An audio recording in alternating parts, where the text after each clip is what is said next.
Muy buenos días. El día de hoy nos reunimos para tratar una vez más los temas bíblicos inherentes a nuestro crecimiento espiritual. Clamamos para que el Señor en su infinita misericordia nos llene de su Santo Espíritu, nos permita discernir la palabra, nos permita alimentarnos espiritualmente, nos permita sensibilizar todos y cada uno de nuestros sentidos espirituales para poder hacer la aprehensión de este tesoro inmesurable que es la palabra de Dios. A ti oramos y clamamos en el nombre de Jesucristo, que es nuestro hermano mayor. Amén. El día de hoy vamos a abordar un tema que ha generado a lo largo de la cultura y a lo largo de la formación de la sociedad como tal, especialmente en nuestro medio, medio latino, medio occidental, unas tremendas divagaciones, unas tremendas dispersiones que difieren ostensiblemente de lo que la palabra de Dios establece. El objeto de abordar la temática que vamos a tratar hoy a la luz de la palabra de Dios es porque es algo que en estos momentos está muy de moda a nivel mundial y es el tema de la muerte. Sí, efectivamente está de moda morirse. Las cifras que ha dejado la pandemia, las cifras que ha dejado la violencia, realmente están muy por encima de cualquier expectativa desde el punto de vista cultural.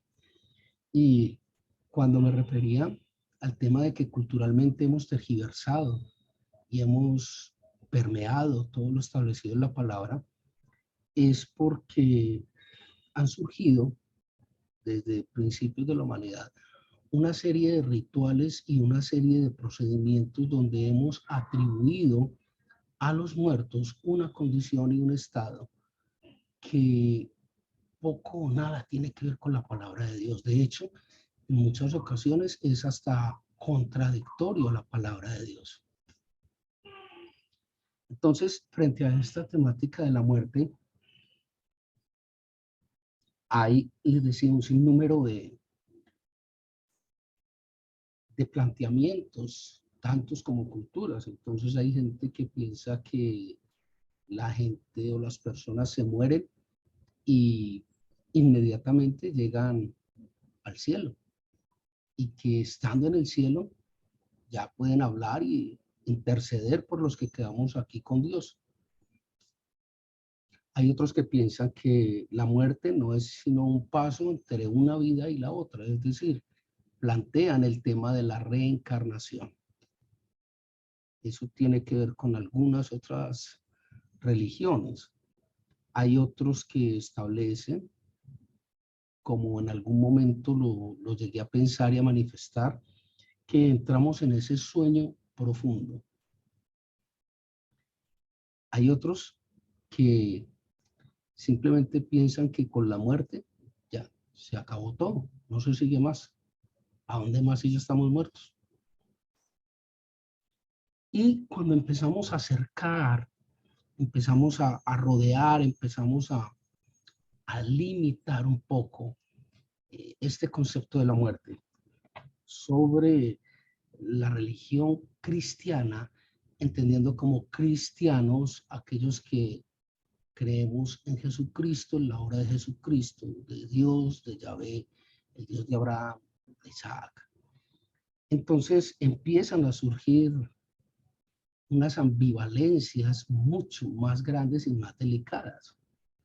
Porque, como les decía, algunas veces hasta contrarias a la palabra de Dios y aún manifestando ser creyentes, ser cristianos o creer en Dios, lo cual pues es aberrantemente delicado. Dentro de ese círculo en el que hemos delimitado el tema de los cristianos, entonces empiezan a surgir varios puntos. El primero es que En algunas religiones cristianas, como por ejemplo la Iglesia Católica, se tiene la costumbre de hablar con los muertos. ¿Cómo? No, nosotros no. Oh, ok. Cuando la gente se muere le hacen novenas. Pídale al alma de mi mamá que eso era una santa.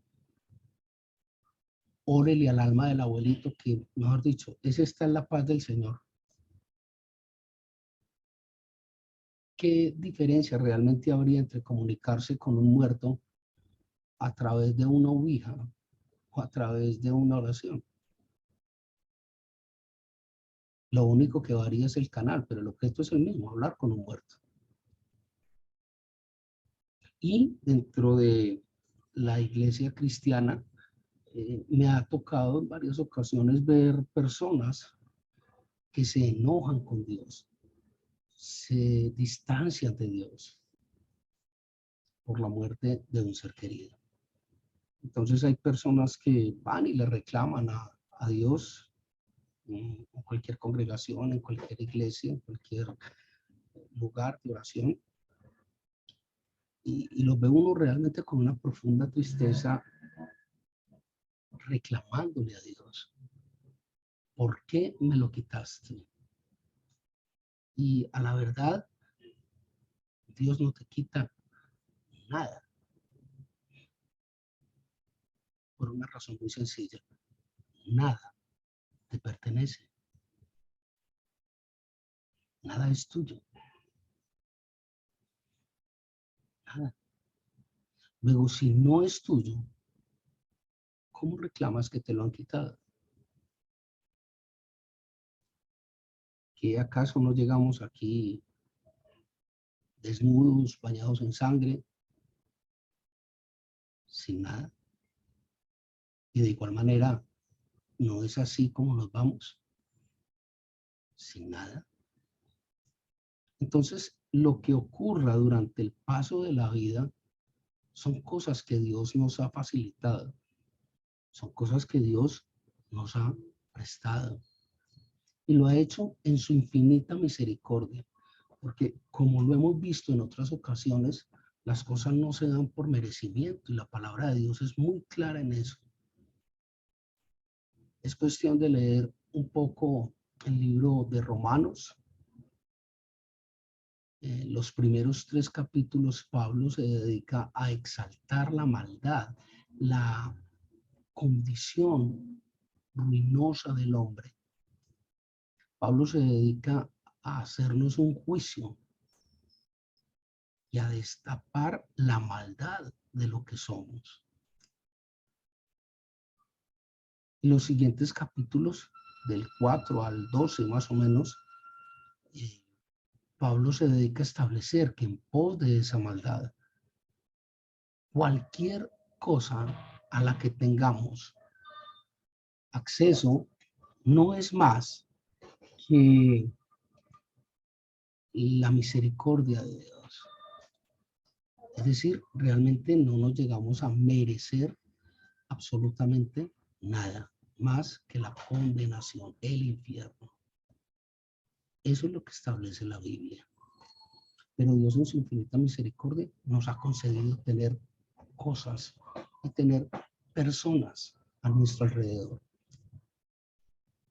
El día de hoy, entonces, nuestra disertación va enfocada a comprender y a tener absolutamente claro que no tenemos nada claro frente al tema de la muerte.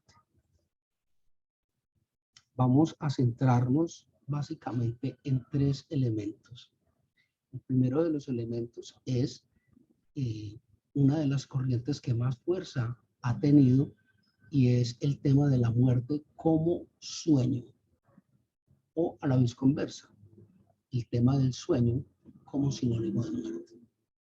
El segundo, vamos a ver qué establece la Biblia claramente frente a la muerte. Y el tercero es que vamos a establecer de la mejor manera posible y sin ningún ánimo de juicio cuáles son esas contaminaciones que han llegado a nuestra cultura, a nuestra religión, a nuestra condición de creyentes en pos de la misma religión.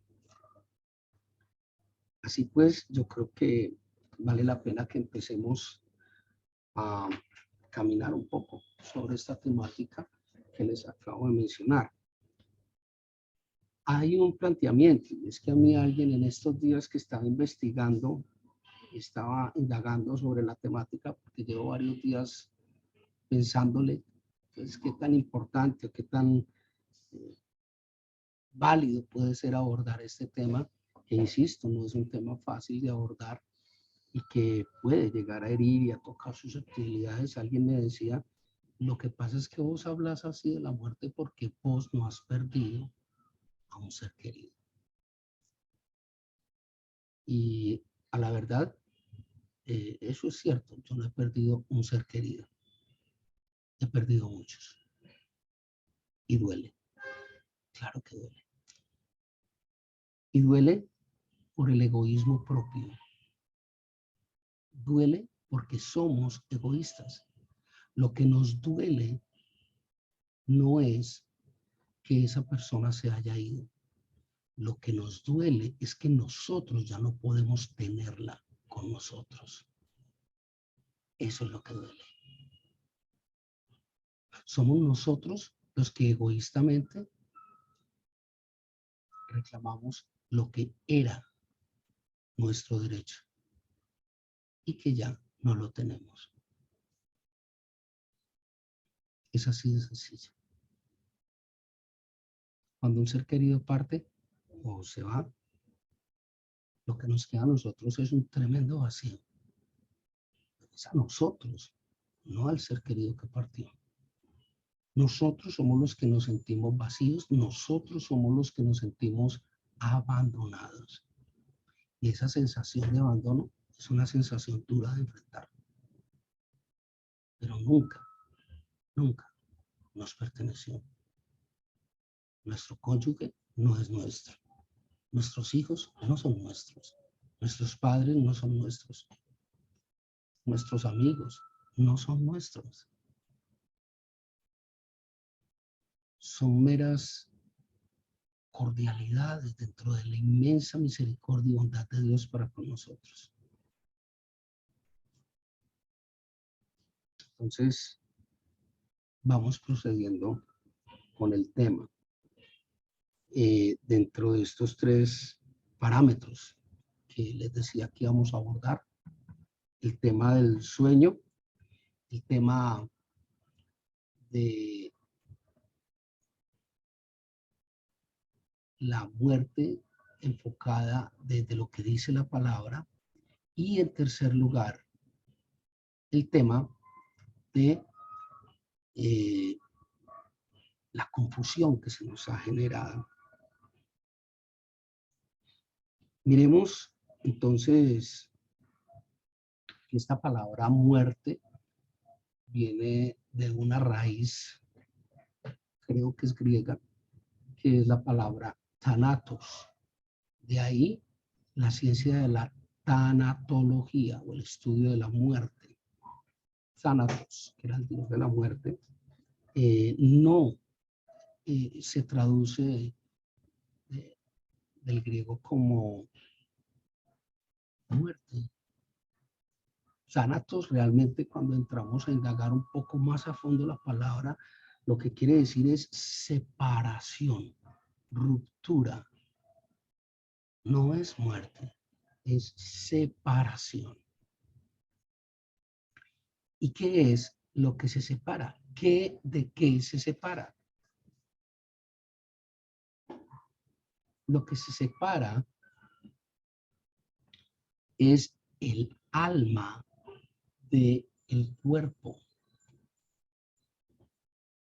Es esa separación lo que quita la vida carnal del cuerpo. Se separan, se apartan el alma y el cuerpo. Entonces, el cuerpo queda sin vida carnal. Y esto lo podemos encontrar claramente en Génesis, capítulo 35, versículo 18. Génesis, capítulo 35, versículo 18. El cual versa claramente: y aconteció que al salirse el alma, entre paréntesis, pues murió, llamó su nombre Benoni, mas su padre lo llamó Benjamín. Entonces, desde Génesis se habla de esta separación, de esta ruptura. El alma sale. Y dice la misma Biblia en la versión Reina Valera del 60, claramente entre paréntesis dice murió. Entonces, allí queda definida la muerte desde el punto de vista bíblico, cuando el alma sale del cuerpo. Cuando indagamos en otras versiones un poco más elaboradas, ¿sí?, empezamos a encontrar que dice cuando el alma abandona, no sale, abandona el cuerpo. Porque ese salir implica de pronto una connotación de autoridad del alma sobre el cuerpo. Y realmente no es, el alma no tiene autoridad sobre el cuerpo, así como el cuerpo no debiera tener autoridad sobre el alma. Entonces el alma abandona el cuerpo. Entonces empezamos a definir una serie de puntos un poco más claros. Y como les digo, la muerte se ve desde el punto de vista lingüístico como una separación. ¿Listo? En algunos apartes bíblicos, porque hay muchas personas que aún hoy en día, y con toda esta cantidad de mezclas orientales que se ha dado en nuestra religión y la contaminación y la nueva era, entre otras cosas, era nueva, porque eso viene por allá desde Génesis 3, la nueva era, la meditación trascendental, el Ramayana, todo esto no son más que contaminaciones a la vida espiritual, a la vida en Cristo. Recuerden que cerramos nuestro polígono dentro del tema de la cristiandad, ¿sí?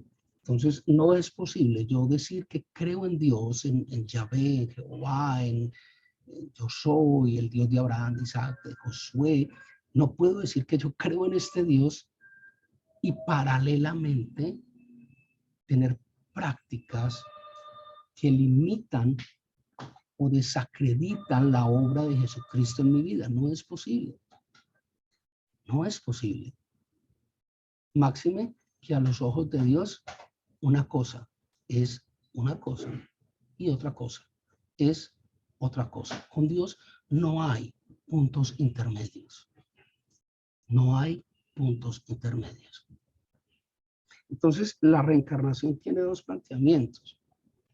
Y es que la reencarnación per se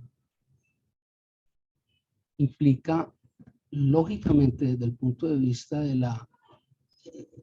la lógica matemática, implica una contradicción. Claro. ¿Por qué? Porque eso implicaría un número finito de personas. Y si miramos, la población del mundo ha ido creciendo de manera geométrica. Hoy somos cerca de 7.000 millones de habitantes. Y hasta hace unos años éramos difícilmente 500 millones. ¿Y por qué implica un número finito? Porque quien muere reencarna. Ese cuando muere vuelve y reencarna, y vuelve y reencarna, y vuelve y reencarna. Entonces, ¿cuándo llegan los otros? ¿De dónde vienen los otros que nacen? ¿De dónde vienen los otros habitantes del mundo? No tiene sentido. Entonces sería un número finito de habitantes del mundo. ¿Por qué? Porque los que están se mueren y reencarnan. El número es finito, el número siempre va a ser lo mismo. Ahora bien, vamos a lo que establece el libro de Hebreos, en el capítulo 9, versículo 27. Hebreos 9, 27. Está ahí entre Génesis y Apocalipsis. Hebreos 9, 27, el cual dice, 27, y de la manera que está establecido para los hombres que mueran una sola vez. Y después de esto, el juicio. Aquí hay dos implicaciones tremendamente fuertes. La primera, está establecido según la palabra de Dios, que el hombre muera ¿cuántas veces? Una. Y es enfático. Dice una sola vez, una sola vez. Es decir, usted no viene, nace, se muere, vuelve y nace, vuelve y se muere, vuelve y nace, vuelve y se muere. No, una sola vez. Y allí hay un punto muy interesante y es la puntuación, la coma que aparece. Dice, y de la manera que está establecido para los hombres que mueran una sola vez, coma, y después de esto, el juicio. Wow. O sea, usted se muere y después de que se muere, inmediatamente el juicio. Entonces sí pasa algo inmediatamente después de la muerte. Estamos aquí, no nos hemos ido de Hebreos 9. ¿Sí? Entonces, por ese lado, esa gran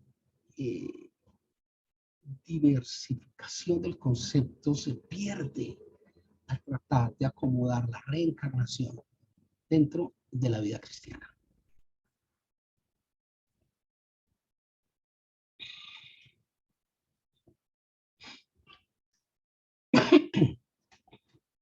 Perdón.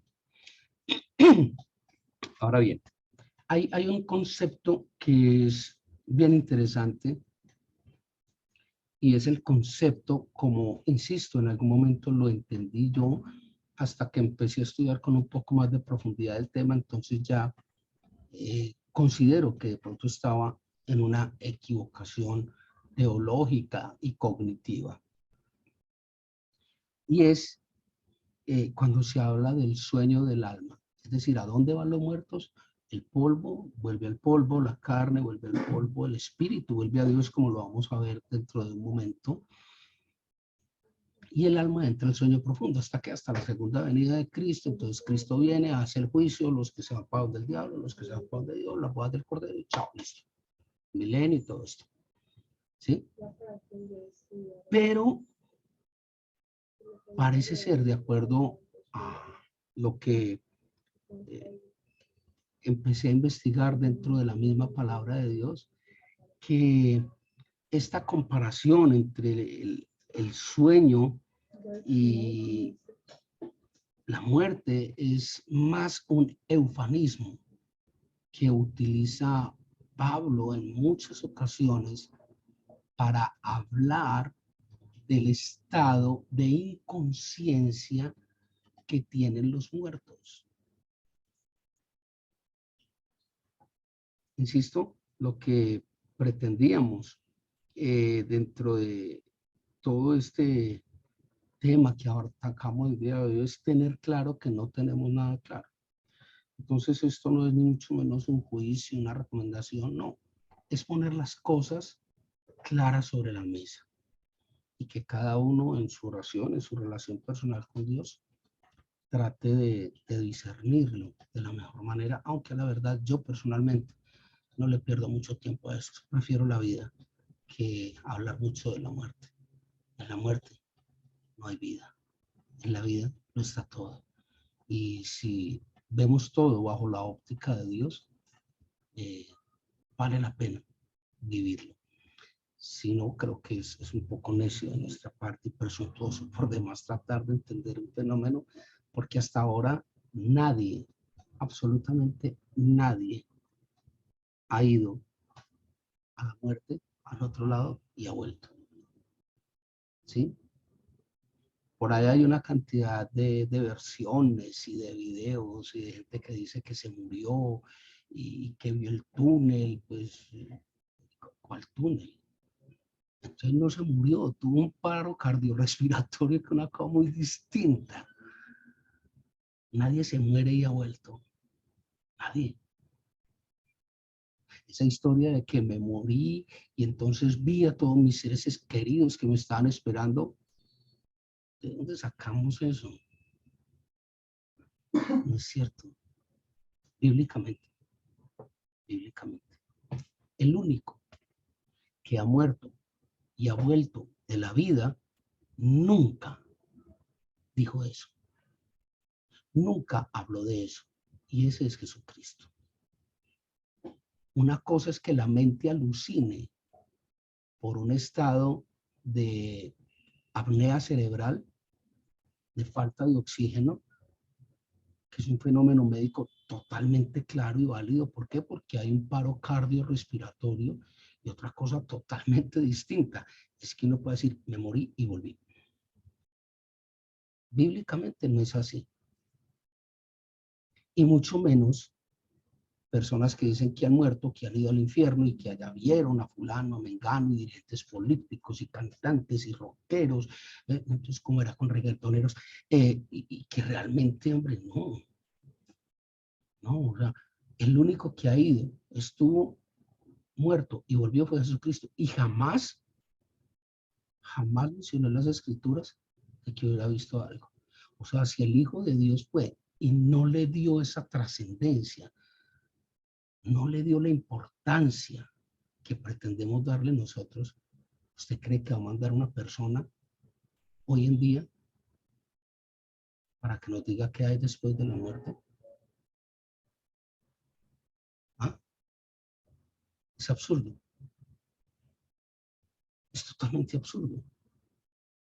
Totalmente absurdo. Eso no tiene ningún sentido ni ninguna presentación bíblicamente hablando. Listo. Y dentro de la fe, la connotación de fe que se establece a través de Dios y de Jesucristo. Ojo, bíblicamente hablando. Listo. En pos de esto, les invito a que busquen nuestras charlas sobre demonología. Estamos haciendo un seminario donde vamos a tratar precisamente este tipo de temas. ¿Sí? ¿De dónde viene todo esto y para dónde vamos con todo esto y de qué se trata? Entonces, como podemos ver, en Hebreos el planteamiento es totalmente claro, es totalmente simple. No voy a decir fácil, es simple. Entonces, este tema de el sueño profundo, lo que algunos llaman eh, la inmortalidad condicional, el sueño del alma, la inmortalidad condicional, eh, viene fundamentado más en dos religiones, en dos sectas, en dos pseudo religiones, si me permiten, lo hago con respeto, que son los testigos de Jehová y los adventistas. En esas dos corrientes es donde se fundamenta este tema de el sueño como sinónimo de la muerte. ¿Y cómo? Pues lo van sustentando a través de la misma palabra. Pero están descartando de plano dos cosas.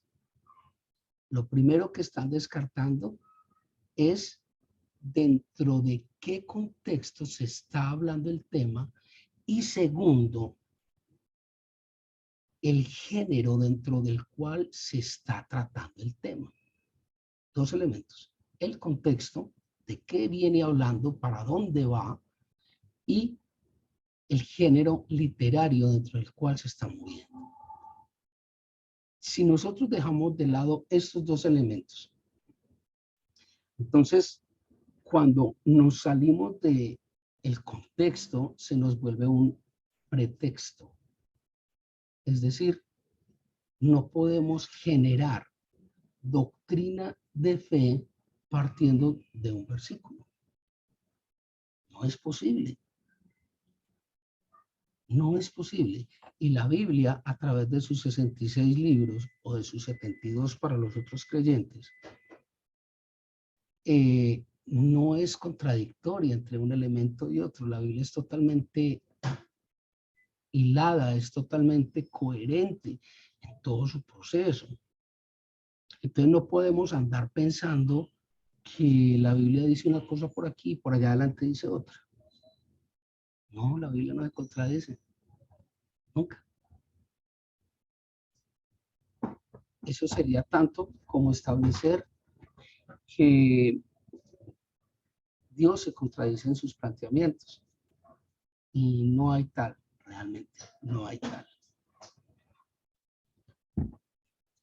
Hay que empezar a establecer dentro de todo esto una tremenda diferencia entre lo que es una parábola, lo que es una hipérbole y lo que es un relato bíblico real.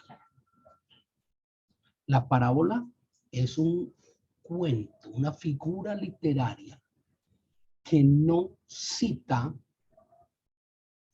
nombres propios. Y vamos a ver con esta introducción hacia dónde vamos. La parábola del hijo pródigo. En ninguna parte hablan de que el hijo se llamaba fulano y que el papá perano.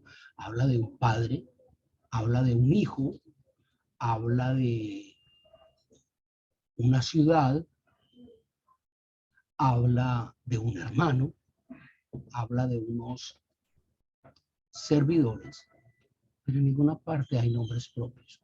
No hablan del nombre de la ciudad, no hablan del nombre del hijo, no hablan del nombre del padre, no hablan concretamente de nada. Es algo un tanto genérico. La hipérbola no es más que una tremenda exageración. Es una exageración para dar a entender un mensaje claro y contundente. Por ejemplo, si tu ojo te lleva a pecar, sácatelo, porque es mejor que perezca un ojo a no que todo tú perezcas. Eso es una hipérbole. Porque si lo vamos a tomar dentro de la textualidad, creo que todos seríamos bituertos, ¿no? Todos seríamos muchos, es decir, no habría forma. ¿Sí? Es una exageración donde Dios dice, es tan delicado que hagas esto, que sería preferible. Es una exageración. Y como esas hay muchas en la Biblia. Y cuando nos relata una realidad, un evento real, Dios, a través de Jesucristo y su palabra, es muy claro. Es decir, identifica plenamente lugar, personajes y evento. Cuando habla, por ejemplo, de la hija de Jairo, cuando dice, Señor, no soy digno de que entres en mi casa, pero una sola de tus palabras será suficiente para ser salvo. Eso lo dijo un centurión romano que se llamaba Jairo. Creo que eso es así. Cuando se resucita la hija de Jairo, es con nombres propios y con lugares propios. Cuando se resucita a Lázaro, nombre propio, lugar propio, hablan de la tumba que entregó José de Arimatea para enterrar a Jesucristo, para el sepulcro de Jesucristo. ¿Sí? Él fue el que también, según algunos escritos, entregó el lugar de reposo de Lázaro. Habla de un lugar específico, habla de nombres específicos. Entonces, un momento que no podemos confundir estas figuras una con otra. ¿Y por qué hacer esta claridad en el tema de la muerte? Pues precisamente porque allí es donde se pegan estas dos vertientes de religiosas, que son los testigos de Jehová, y los adventistas. Vamos a ver en qué más se fundamentan ellos para poder hablar de que es el sueño profundo, ¿sí? Y que realmente hay que mirarla dentro de esos dos elementos. ¿Cuál es el contexto y cuál es el género literario dentro del que nos estamos moviendo? Vamos a Eclesiastés, capítulo 3, versículos 19 al 21. Eclesiastés,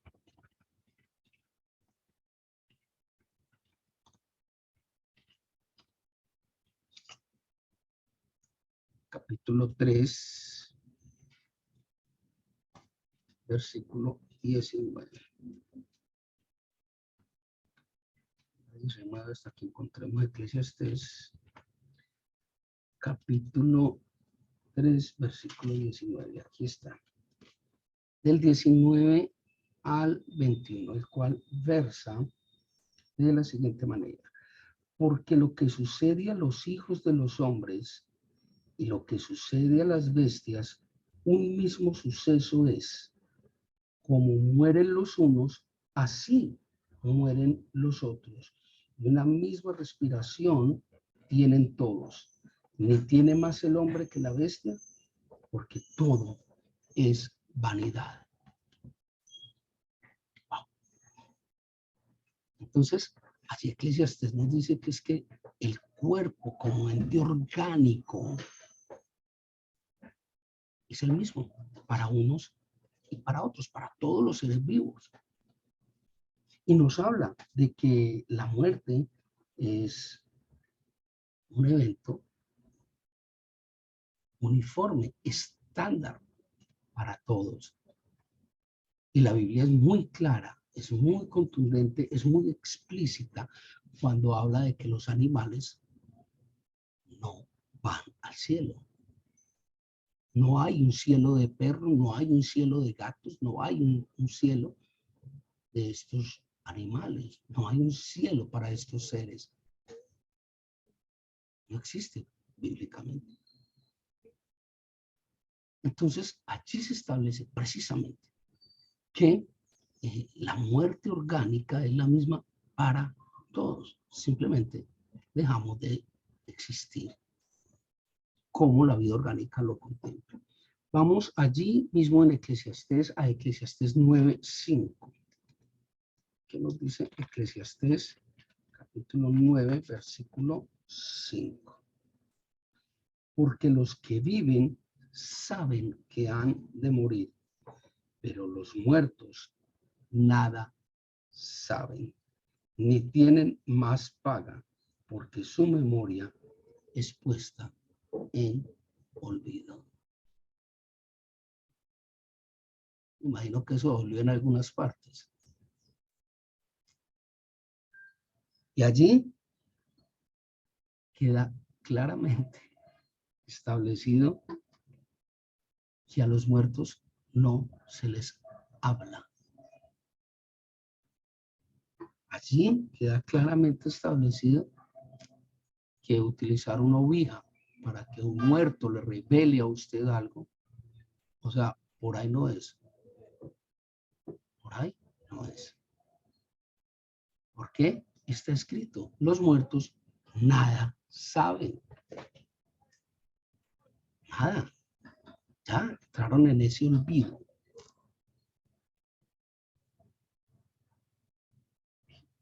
Y es muy común. Yo he visto personas que se dicen creyentes en Dios y varias hablando de ouijas y reunámonos para hablar con el espíritu de fulano, de mengano, que allá debe estar al lado del Padre. ¿Saben qué dice la Biblia? La Biblia dice que en el libro de Santiago, que si caemos, abogado tenemos ante Dios, y es Jesucristo. Jesucristo es el único que intercede por nosotros ante el Padre. Yo soy el camino, la verdad y la vida. Ninguno va al Padre si no es por mí. Luego un muerto no puede interceder por mí ante Dios. Por más novenas que hagamos, por más que tratemos de darle funciones a un muerto no hace eso, bíblicamente. El único, y la Biblia es muy enfática en eso, el único que intercede por mí ante Dios es Jesucristo. De ahí que empieza a ser un tanto descabellado plantear cosas contrarias a eso, desde el punto de vista de la muerte. ¿Sí? Y entonces surgen en algunas iglesias cristianas, surge el grupo de intercesión. ¿Cuál intercesión? El único que intercede por mí es Jesucristo. Ah, que es que la Virgen María es intercesora. ¿Dónde dice eso la Biblia? Eso no es bíblico. Ni siquiera las Biblias católicas con los 72 libros establecen eso. Y peor aún, si el único que intercede ante Dios es Jesucristo, como está escrito, entonces, ¿qué hago yo pidiéndole a los ángeles, a los santos, a vosotros hermanos que intercedáis por mí ante Dios nuestro Señor? Pare, pare. ¿Quién puede interceder por mí ante Dios? El único es Jesucristo. Nadie más intercede por mí. Que yo pueda orar ante Dios por otra persona es una cosa muy distinta a que yo interceda ante Dios por esa persona. Son dos cosas muy distintas. No podemos confundir eso. Y la palabra de Dios es taxativa, indefectible y tajantemente clara en eso. El único que intercede por nosotros ante Dios es Jesucristo. Entonces ese tema de hablar con los muertos para que intercedan, ese tema de hacerle novena a los muertos, ese tema de poner a los muertos en trabajos que no son, no tiene sentido, bíblicamente hablando. Y de hecho, no solo no tiene sentido, sino que es contrario, es opuesto a la palabra de Dios. ¡Wow! ¡Qué tremendo! Pero así está escrito. Vamos por favor al libro de Job, capítulo 14, versículos 10 al 12. Job, capítulo 14.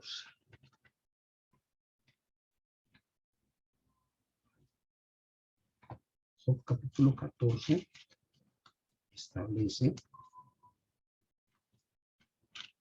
vamos a creer el 14. Job, capítulo 14, versículo 10 al 12. Dice, mas el hombre morirá y será cortado. Perecerá el hombre. ¿Y dónde estará él? Como las aguas se van del mar y el río se agota y se seca, así el hombre yace y no vuelve a levantarse. Hasta que no haya cielo, no despertarán ni se levantarán de su sueño. Y aquí empezamos a ver esos apartes bíblicos que utilizan estas congregaciones para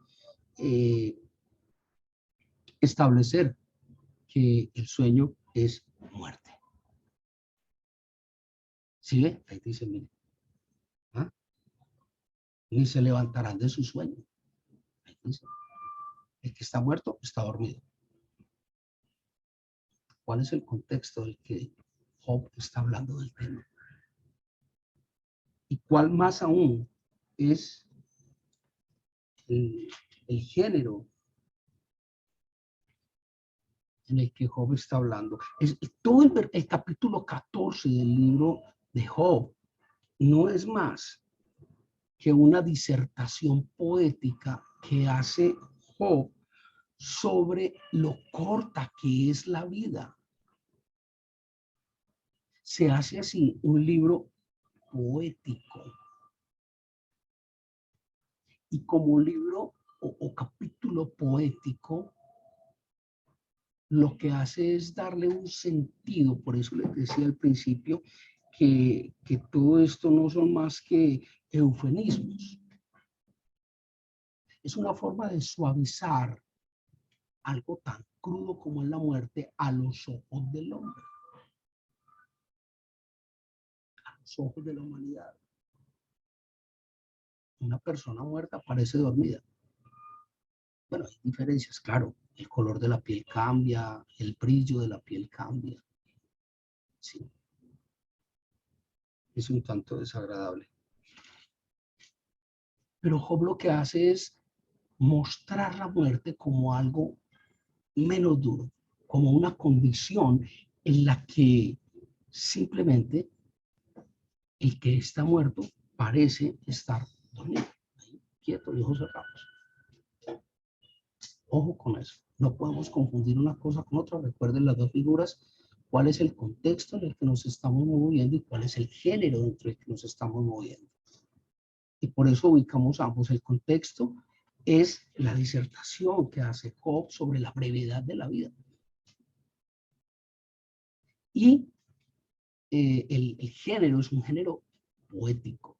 Ojo, vamos por favor al Salmo 115, 17. Salmo 115, 17, el cual establece: no alabarán los muertos a Jehová, ni cuantos descienden al silencio. Wow. Si un muerto, como está escrito, no puede alabar a Dios, claramente tampoco podrá interceder por mí ante Dios, ni hablar con Dios. Es un tanto pretencioso creer que podemos hablar con Dios. Yo pensaría que por ahí no es la cosa, ¿no? Y bíblicamente, ciertamente, no es así. Vamos ahora al libro de Mateo, capítulo 9, versículo 24. Mateo, primer libro del Nuevo Testamento. Mateo.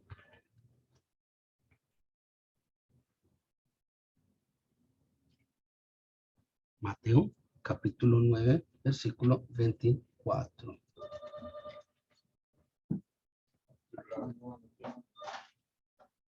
Dice Mateo 9, 24. Apartaos, porque la niña no está muerta, sino duerme. Lo habíamos citado ahora. Aquí este es el pasaje de la hija de Jairo. Le citaba hace un momento ahí en Mateo 9. ¿Qué ocurre?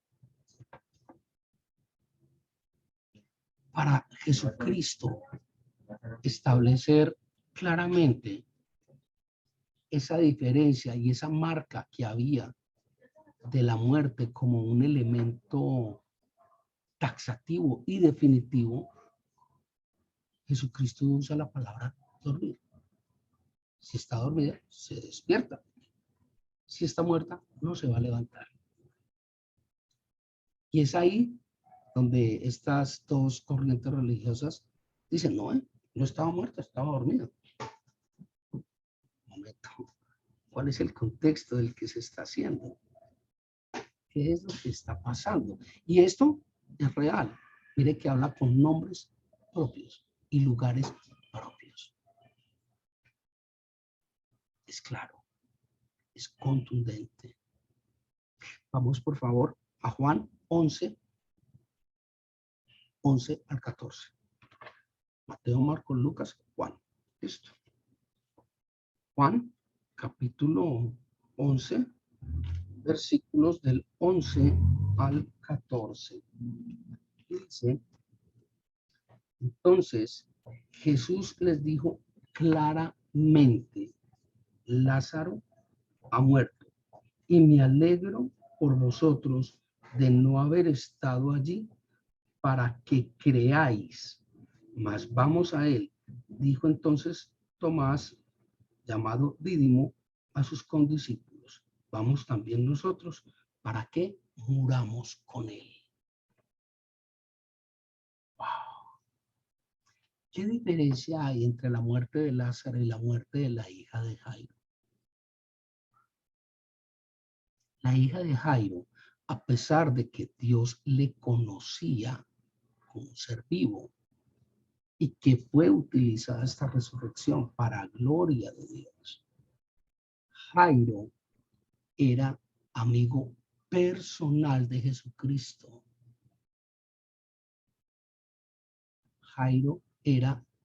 Lázaro era amigo personal de Jesucristo. Recordemos que cuando a él le dan la noticia,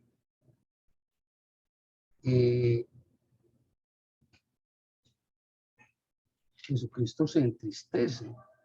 Lo encontramos allí desde el versículo 1 del mismo capítulo 11. Y si nos vamos hasta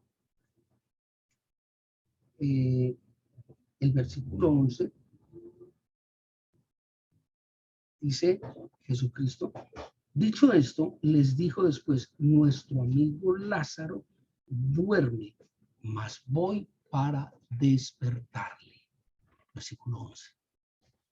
Wow. Entonces, si nosotros vemos que el mismo Jesucristo dice que estaba dormido, y más adelante dice, en el 14, Lázaro ha muerto, fíjense a quién le dijo Jesucristo, el contexto, a quienes les dijo Jesucristo, Lázaro duerme. Nada de nervios, Lázaro duerme. A su grupo de discípulos, a los que le creían a él, a los que conocían de primera mano a Jesucristo, a quienes les dijo, Lázaro está muerto. A todos los demás. A todos los demás. ¿Para qué? Para enaltecer el nombre de Dios y que los demás creyeran. Ya los discípulos le creían. Eran sus discípulos y el Padre se los había dado. Entonces no podemos confundir los dos términos. Es que la Biblia se contradice, ¿sí vio? Mire, por arriba dice que estaba dormido. Y después, como 2 o 3 versículos más adelante, dice que no, que era que estaba muerto. ¿Cuál es el contexto? ¿Dónde nos estamos moviendo? ¿Mm? ¿Para dónde va Jesucristo con esta exposición? ¿Y cómo y en qué momento la plantea? Es diferente. Vamos, por favor, a 2 Pedro 3:4. 2 Pedro, segunda de Pedro, está en de Apocalipsis. 2 Pedro, perdón. 2 Pedro, capítulo 3, versículo 4. Y diciendo, ¿dónde está la promesa de su advenimiento? Porque desde el día en que los padres durmieron, todas las cosas permanecen así como desde el principio de la creación. Allí, Pedro utiliza una vez más el eufemismo sobre el sueño y la muerte. ¿Por qué lo hace? ¿Qué está hablando Pedro? ¿A qué se refiere Pedro en esta connotación? Está hablando de un evento futuro enmarcado en un contexto poético. ¿Por qué? ¿Por qué razón? Pedro habla de la segunda venida de Cristo. Y es tremendamente fuerte. ¿Dónde está la promesa del regreso? Si al igual que todos los patriarcas, todos los padres durmieron en pasado, ya no estaban, ya habían resucitado en Cristo. Recordemos el evento con Jesucristo, Moisés, que ya había muerto, y Elías. Elías no había muerto, Elías había sido arrebatado por un torbellino de fuego, pero Moisés sí había muerto. Y eso es muy claro y lo encontramos allí en Génesis. A finales de Génesis encontramos la muerte y la disposición del cuerpo de Moisés por parte de Dios. Es más, allí creo que es en Hebreos, no estoy muy seguro, se habla, no es en Hebreos, es en el Antiguo Testamento, de cómo el diablo y Miguel peleaban por los restos de Moisés.